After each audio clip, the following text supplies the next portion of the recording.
და რასთან დაკავშირებით ხართ? ბატონო? არცი. რასთან დაკავშირებით?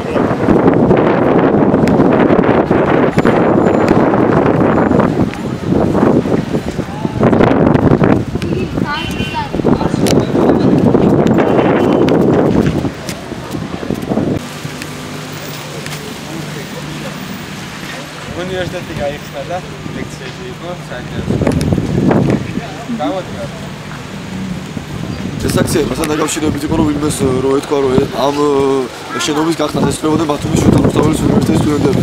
იმის სათქმელად მოვეთ რომ ჩვენ დღეს ამის გასახსნელად არ ვსალია, ამის გასახსნელად ჩვენ არ მომსულვართ, ჩვენ მოვედით იმის სათქმელად რომ არ არის ამის დრო. ქვეყანაში როდესაც ასეთი ძალადობაა ჩვენ არ გვეზეიმება და არ გვეღიმება მით უმეტეს არ მოვიდოდით ამის გასახსნელად იმიტომ რომ გასარემონტებელი კი არა დაუმთავრებელი ამ შენობის მშენებლობა ჯერ კიდევ